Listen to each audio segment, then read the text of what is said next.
Welcome back to part two of TCNJ Decision 2020. Joining us again are the Young Democrats, Yanni and Dave, and the Young Republicans, Chris and Tyler, to discuss this historic election. So let's begin with the presidential candidates' policies. For our audience, can you outline Vice President Joe Biden's policies and President Trump's top three policies for this election cycle? Let's start with the Democrats. I think Dave's going to agree with me here. Some of the top policies that Vice President Biden has have to do with healthcare, which I think is the biggest issue for a lot of voters now, especially from someone who worked with President Obama and initiated Obamacare. I think that Joe Biden has a sense of how he wants to provide a system of affordable and reliable healthcare to Americans. And it's been said time and time again, President Trump has tried, spewing these lies at Vice President Biden that he wants a single payer system, that he wants to get rid of your private healthcare, which he doesn't. He wants to essentially instill a public option for people to make it affordable and reliable to people who don't have healthcare, because as we know, the healthcare costs are so overpriced in this country. So that's a big one. The other one is, climate change. Addressing the climate is a big thing. When you look at President Trump, who withdrew the United States from the Paris Climate Accords, it altered the direction of where this country is moving, in my opinion, in regards to climate. I think that, words got misconstrued in this last debate, that Vice President Biden wants to get rid of the oil industry, which he said he didn't. He wants to transition to a cleaner alternative to oil because it does pollute the environment. So that's another one. I think those are the main two. I can't speak of a third right now. I think those are the two biggest things policy-wise for Vice President Biden. Dave, can you add a third for us?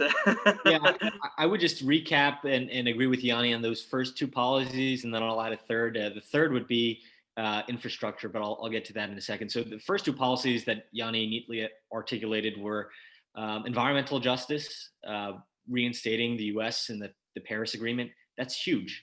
If you think about it, collective action problems like anthropogenic climate change, where at least the uncertainties regarding the deleterious consequences on our environment 10, 20 years from now of a lack of action, that can be corrected. Collective action problems can be solved by changing the norms that we have on the international stage. And the way to do it is to bring on one of the top emitters of carbon emissions and a global leader, or what used to be a global leader in the United States. So the United States needs to go back on the international stage and say, we're going to bring people together, we're going to change norms, and we're going to create environments where you're supported in your transition to a clean economy.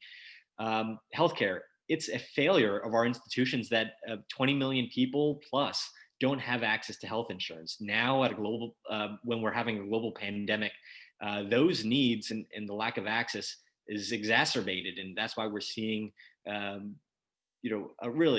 failure of our institutions before our eyes. The third thing that I really want to mention is infrastructure.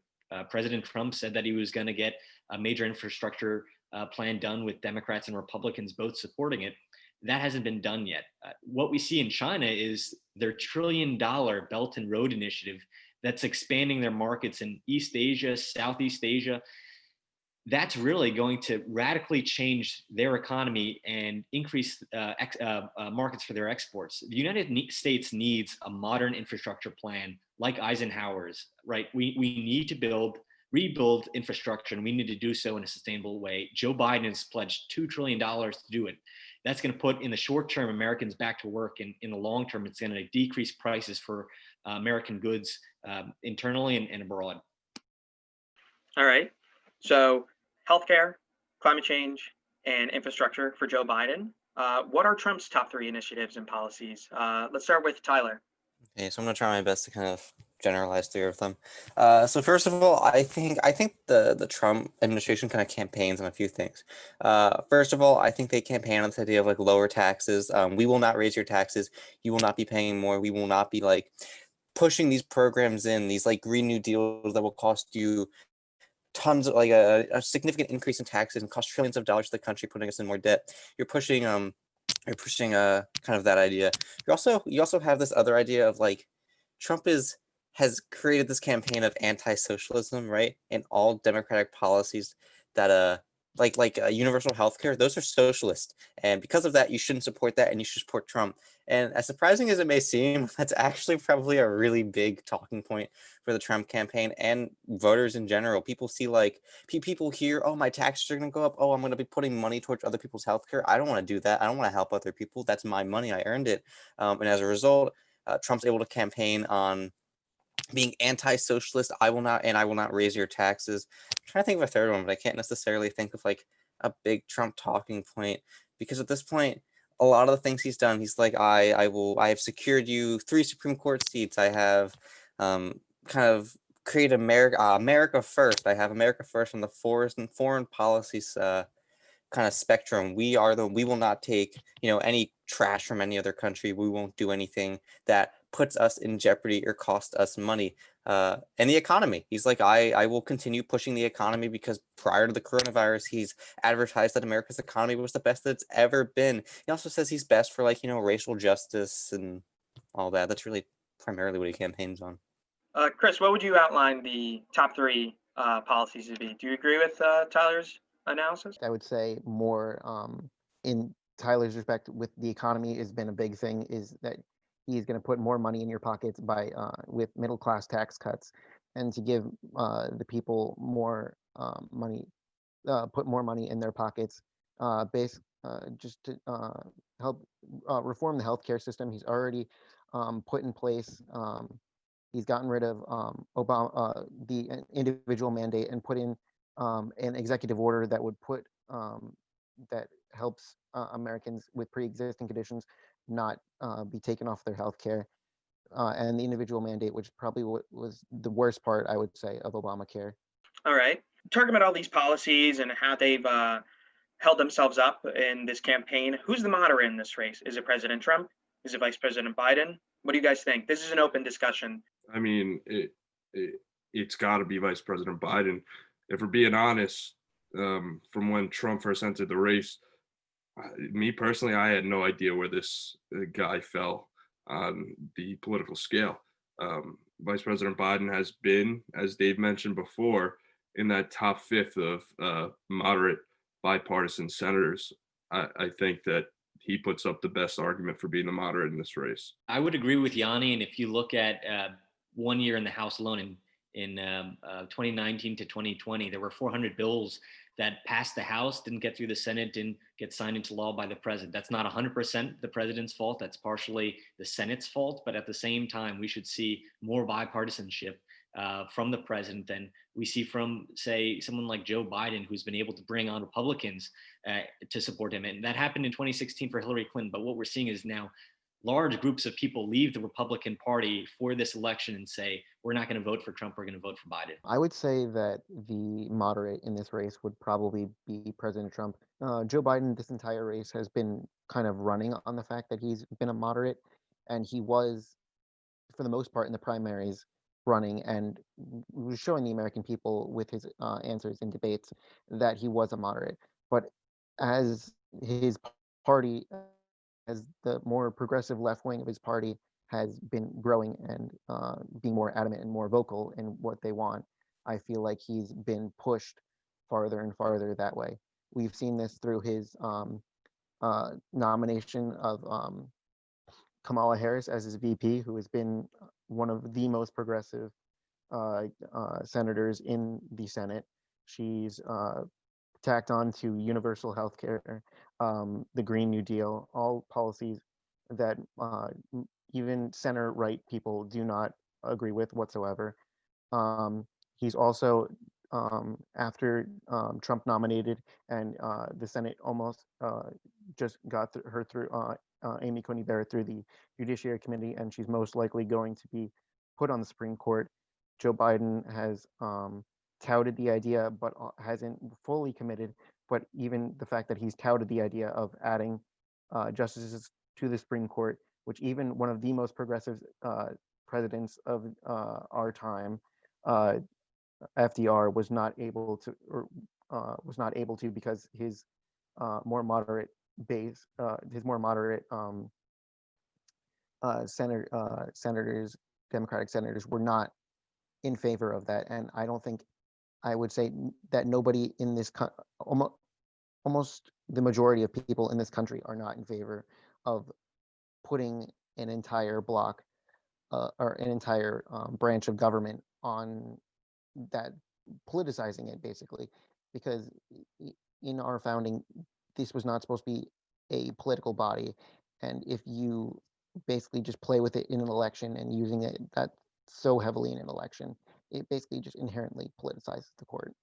I'm not sure that I agree with Chris in that Trump's the moderate. However, I do really agree with Chris in that Biden alone himself is a moderate. However, if you add Kamala Harris, who then adds AOC, and that entire like group of people, that makes him a progressive candidate. That makes him, Biden is not what he was when he was on that primary debate stage. He is a new Biden with new policies. I actually think the court packing example is probably a really good example of just showing how Biden has changed and how people have influenced him during this election. Because court packing is a very, very, very progressive idea. It's really disliked by like the majority of Americans. That's a super unpopular idea that wouldn't fare well for him in office, especially for his approval rating.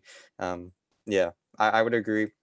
Not necessarily that that Trump's the moderate, but I would agree that Biden, if you had to choose between the two, I guess in that case, it would be Trump, just because of all the policies that Biden has since endorsed. So the Democrats are saying that Biden is moderate, right? And he is the moderate. And the Republicans here are saying that Trump is the moderate because of what Biden is supporting, even though they acknowledge that he himself in the primary was the moderate candidate. Is that correct?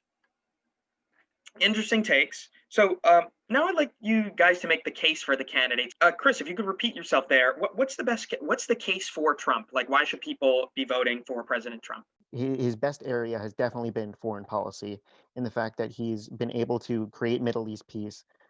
He's has been and is going to be hard on China, which is probably the biggest threat to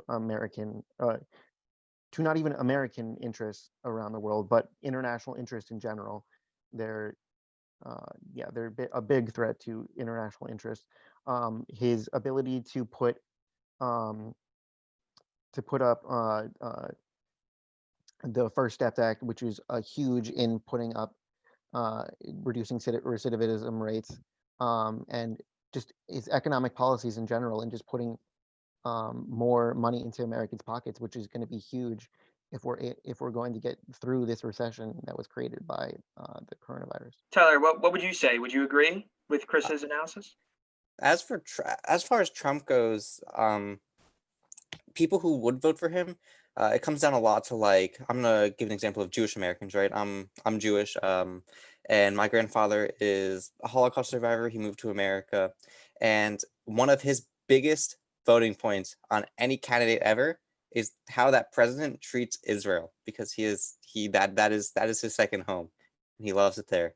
And a president like Trump, who has supported Israel throughout the entirety of his term, gets his vote, and that's that's a big voting point for a lot of Americans. Just that whole the whole idea, or just for Jewish Americans in general, like that idea of supporting Israel is huge for a lot of Americans. I think his peace in the Middle East and just kind of pulling troops out of the Middle East and bringing them back comes a big voting point for a lot of Americans too, because those families therefore like Trump because they're bringing their kids and family back home. And just his stance on still being the not political figure is not still Trump, right? He's not your career politician, and people still like that. That's still a big voting point for a lot of Trump supporters or just independents in general. They don't want to see Joe Biden, a career politician who really hasn't done anything for them in office. And especially when you have someone like Kamala Harris on your ticket, who's extremely progressive, who brings with her AOC and all them. That's a big, turnoff for a lot of voters. I don't think a lot of the elections necessarily that they like Trump. It's just that they don't like Democrats, and that's going to be a lot of sway to independent voters at the end of the day. All right, let's see what the Democrats have to say. What's the case for Biden? Yeah, Joe Biden has, like Elizabeth Warren, he's got plans. He's got plans and plans and plans. Go to his website, you'll see it. Joe Biden has a plan to restore American leadership on the international stages. Yanni and I were talking earlier. That's important when we're talking about collective action problems like anthropogenic climate change and the threats that poses to our communities and communities around the world. We need to welcome immigrants to our country. Joe Biden has a plan to do it. He has a plan to promote citizenship to immigrants who are looking to contribute to our economy and to our way of life. And he's got, a plan to invest in our schools, something that has been cut year after year at the federal level. And Joe Biden has plans. Again, that's the point. He has a way to work with Republicans and Democrats to get things through the House and the Senate signed into law, and can actually affect people's daily lives. And at the end of the day, what we need is someone who can forge consensus. And Joe Biden has been saying since day one, he wants to restore the soul of America. What does that mean? He wants to restore civility to the political process and unite Americans. And that's why I think a lot of Americans are actually going to vote for him. Yanni, do you agree? Do you have a different take? Yeah, I mean, I agree with what Dave said. Another thing that I want to point out why I think that Joe Biden makes his case is more what Donald Trump does and what he's about. So Donald Trump is all about the economy. When he talks about the economy, what does he talk about? He talks about the stock market. Who does the stock market mostly affect? 85% of the stock market is owned by the top 10% of people in this country. So when he's talking about the stock market, who's he talking about? Him and his rich friends.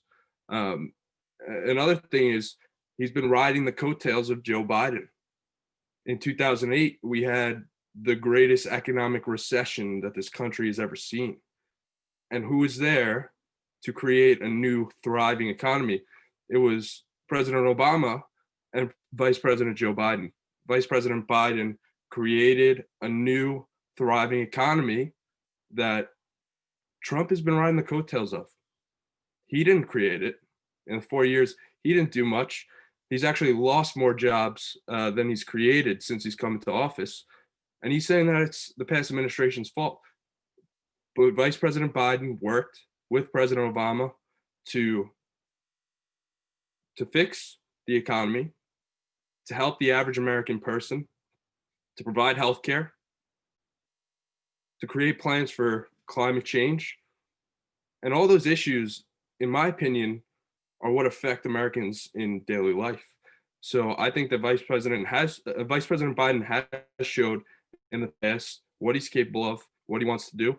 And I think that going forward, he's able to do those things if he's elected president. So let's talk about the backup presidents, otherwise known as the vice presidents, and they're the candidates for vice president. A lot of people, both on the right and left, point to Joe Biden's age as an issue for him being, if elected, the oldest first-term president.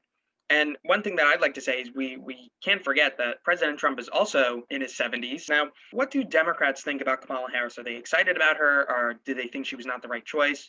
And just in general, what are your thoughts? Let's start with Yanni. I think Kamala Harris adds a different element and a different energy to the Biden campaign.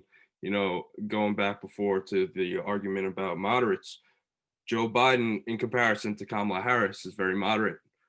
She adds a different perspective to the campaign for the Democratic Party. Talking about age, either way, the next vice president is going to be the vice president for the oldest president in history. So, she's had records in the Senate. She's been an accountable leader. She's very well spoken. She's very energized. I think that she is a good pick. Personally, wouldn't have been my first pick, but I'm definitely not complaining because I like what she stands for. But I think that, God forbid anything happens, I think that she is very capable of taking the reins and leading the country. Dave, what do you have to say? I would agree with Yanni. I'm thinking that, hey, Kamala Harris is a qualified leader who can really represent large groups of Americans that haven't been represented at the vice president or the president level yet. But I want to focus on her policies, right? She has a F rating from the NRA for her votes on gun legislation. She supports sanctuary cities, and you've seen through her leadership at the state of California level that she actually means that she supports LGBT rights. She supports investing in small businesses, especially in cities and urban areas. And let's look at Mike Pence, right? I mean, that is the person that I'm comparing Kamala Harris with. Mike Pence co-sponsored an amendment that would define marriage as solely between one man and one woman. Mike Pence voted against the Employment Non-Discrimination Act. Mike Pence voted against Don't Tell's repeal. So if we just want to look at the candidates one by one, I think to the Democrats and to a ton of independents, Mike Pence has shown himself to be one character, and Kamala Harris has shown herself to be another. And I appreciate Kamala Harris's positions on a range of issues. And that's why I think that a lot of people do as well. A lot of fire towards Vice President Pence. Now, do Republicans feel the same? Or I would think so. They have a much brighter view of him. So let's start with Chris. What do you have to say? I definitely disagree with Dave and Yanni in the fact that a lot of people don't like Vice President Pence. I feel like Vice President Pence puts a lot more of a calm, controlled vision on Trump. He basically has all of Trump's views, but is able to articulate them a lot better. And we saw this in the vice presidential debate when he was actually able to very adequately articulate what the administration has done for the American people in response to what the vision of a Biden America would be.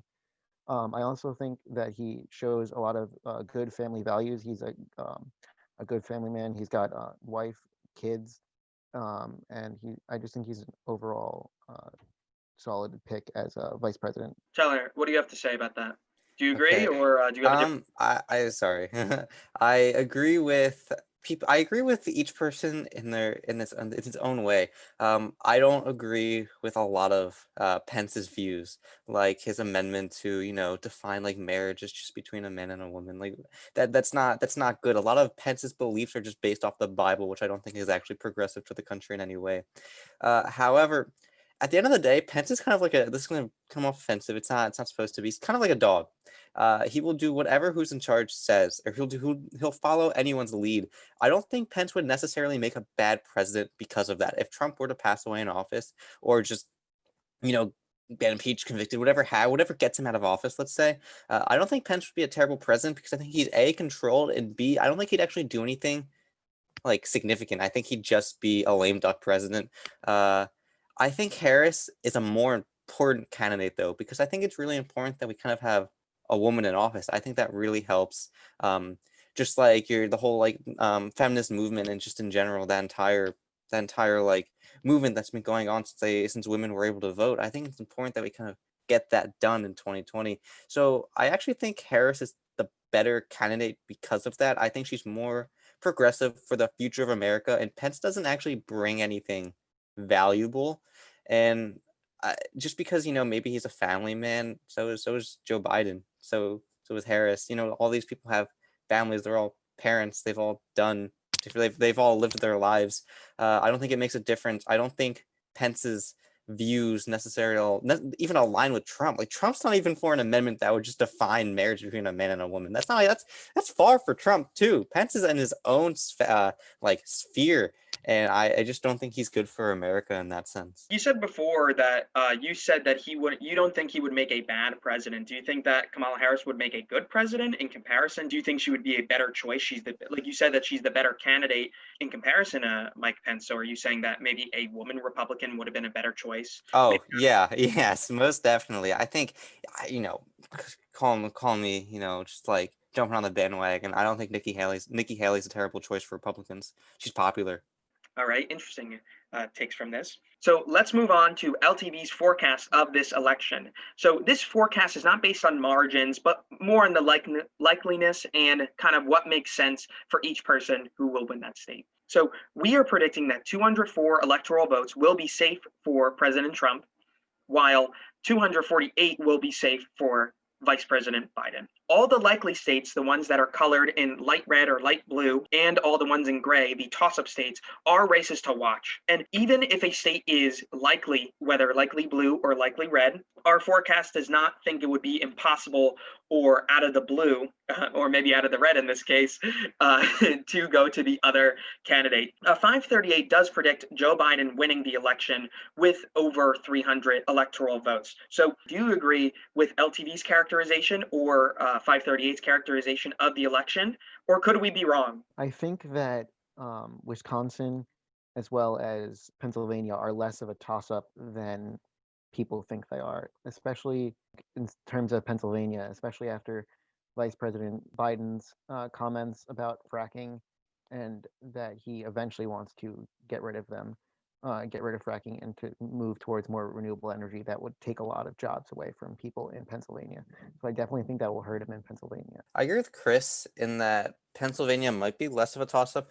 It's kind of hard to decide because, obviously Biden's from Pennsylvania. He's from Scranton. I think as of now, he's leading in Pennsylvania.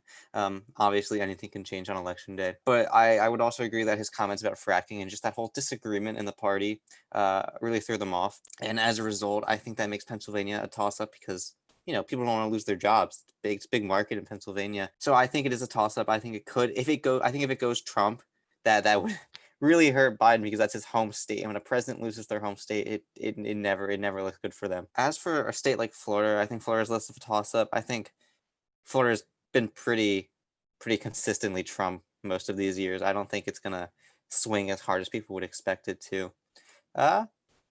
Wisconsin, I don't know enough about, so I'm not going to comment on it. I'd like to add that we made Florida a toss-up just because in general it is always a toss-up.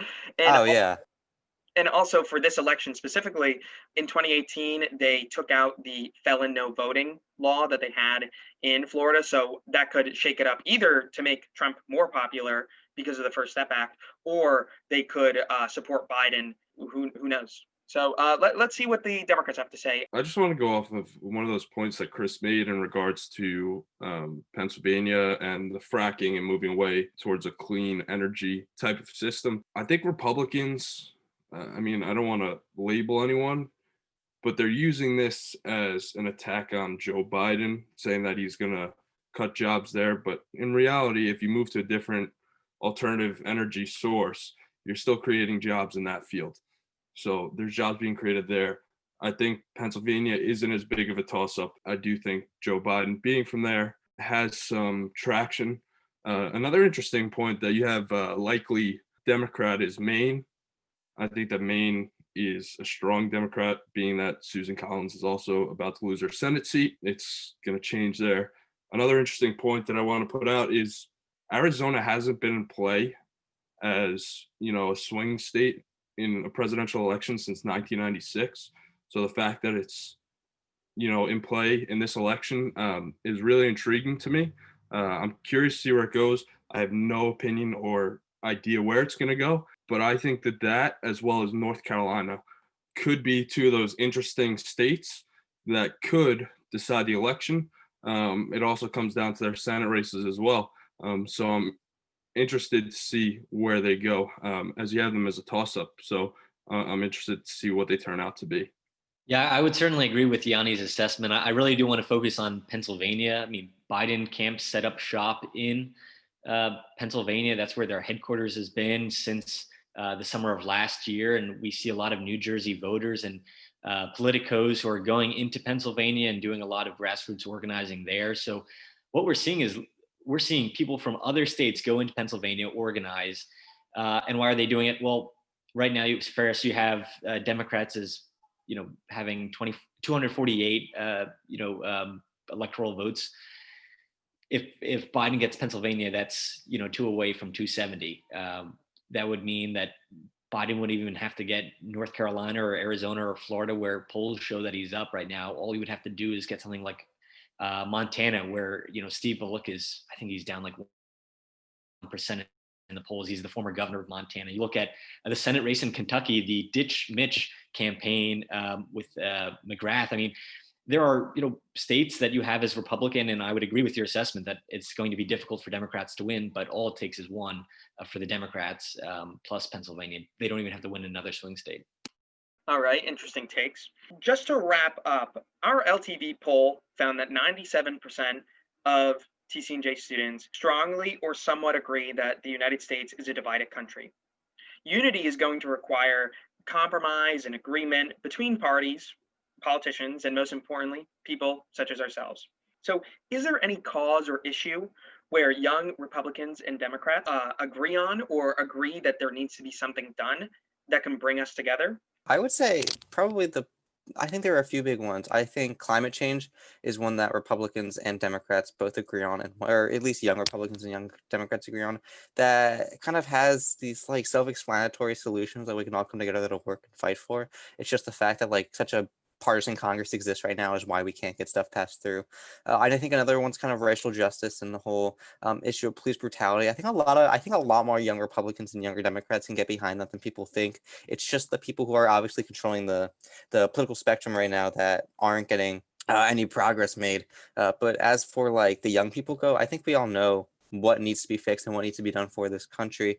I think where we disagree the most is kind of like socialized medicine and just anything that kind of puts more pressure on the middle class. And that's where people are always going to disagree. Chris, what do you have to say? Do you agree with Tyler? I definitely agree with Tyler on the fact that a lot of young people, regardless of political affiliation, have definitely wanted to see police reform. I know myself, I want to see more accountability in the police. Personally, I am more libertarian leaning, so any sort of more accountability in government and federal officials, I want to see. I want to see that being as accountable to the people that they're serving as they can. I think that there's a big difference in the way of going about it, but I definitely think that we can all unite around the fact that it is a problem. All right, Democrats, what do you guys think? You think you can figure out a solution to these problems that they raise together? You mean, I'll take Tyler's point first. I think that Democrats, of course, are willing to compromise on ways to bring environmental justice to federal policy. Look at something like a cap and trade system.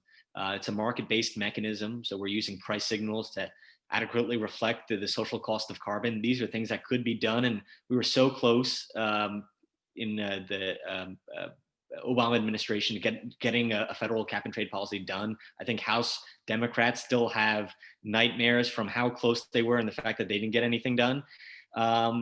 Personally, I think criminal justice reform, though, is an issue where, I mean, we've already talked about it substantially today, right? The First Step Act Trump passed and supported. I mean, criminal justice reform is expensive, or a lack of criminal justice reform is expensive, right? So conservatives hate paying for the cost of incarcerating, residents, and the ways to reduce those costs are fairly simple, right? Rand Corporation found that all you have to do is get someone their high school diploma while they're incarcerated. It reduces recidivism by 46%. That's why we've seen legislation over the past 10, 15 years aimed at reentry. We need more of that, and I think Democrats and Republicans can get on board with that. I think that the biggest issue that I think that a lot of Americans, Democrats and Republicans alike, agree on is the racial injustice issue in this country. Obviously, there are, a couple bad apples. There are people who do things that are wrong, that are racist, that hate people who aren't like them. And there are bad apples like that.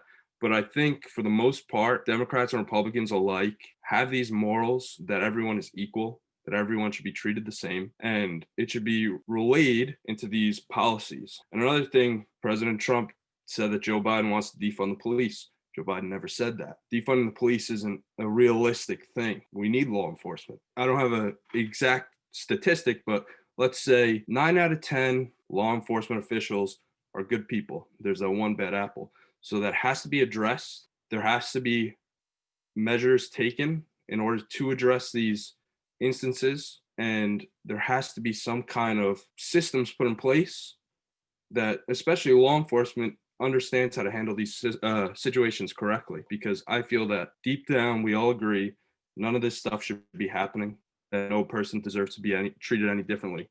How it gets done, I don't know, but I think everyone does want it to be done.